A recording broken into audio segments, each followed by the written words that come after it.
مصر ما بتسيبش ولادها أبدا، ده مش مجرد كلام، دي حقيقة على الأرض.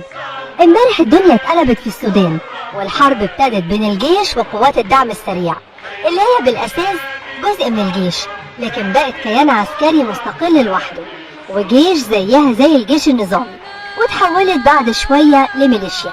لكن اللي يهمنا في الموضوع ده ولادنا الجنود والضباط اللي كانوا موجودين من فترة في قاعدة عسكرية في السودان اسمها قاعدة مروي عشان يعملوا تدريب مشترك مع جنود سودانيين. بس حصل صراع كبير على القاعدة دي بين الجيش وقوات الدعم السريع، وميليشيا الدعم السريع قدرت تسيطر على القاعدة العسكرية. وطبعا رجالتنا ملهمش أي دخل بالقتال اللي حاصل بين الإخوة في السودان، وعشان كده اتبعوا التقاليد العسكرية وسلموا نفسهم من غير أي اشتباكات. لكن للأسف قوات الدعم السريع ما تعرفش أي حاجة عن الأخلاق العسكرية، وصورت فيديو لجنودنا وهم قاعدين على الأرض، وابتدوا ينشروا الفيديوهات تحت عنوان أسر جنود مصريين، وده طبعا عشان يقولوا إن الجيش جايب قوات مصرية تقف ضدهم، رغم إن الكل عارف إنهم موجودين هناك بشكل رسمي عشان التدريبات.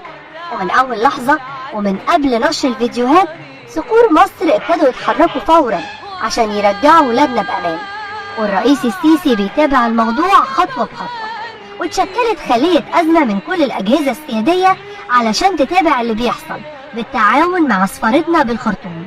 وأول حاجة الدولة المصرية اطمنت إن ولادنا بخير، ومصر بعتت رسالة شديدة جدا إن اللي حصل مع الجنود ونشر فيديوهات ليهم مش هيعدي بالسهل، لكن المهم يرجعوا الأول، ولو حقيقي إن واحد منهم استشهد الرد هيكون شديد. قوات الدعم السريع بعد الرسالة ابتدت تجيب ورا، وطلع القائد بتاعها حميدتي وقال إن الجنود المصريين بخير ومش محتجزين وبنعاملهم كأخوة، وقال إنه آسف على نشر فيديو ليهم بالشكل ده، وأكد إنهم مستعدين يسلموهم مجرد ما الأوضاع تهدى.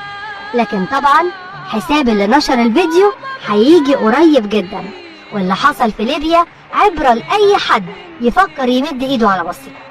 ودلوقتي رجالتنا سواء جنود أو ضباط أو طيارين وفنيين منتظرين يرجعوا على مصر بالسلامة، والدولة هنا بتعمل تنسيق عشان ترجعهم على طيارات عسكرية وفي حماية القوات الخاصة، وفي الغالب الرئيس السيسي هيقابلهم بنفسه لما يوصلوا.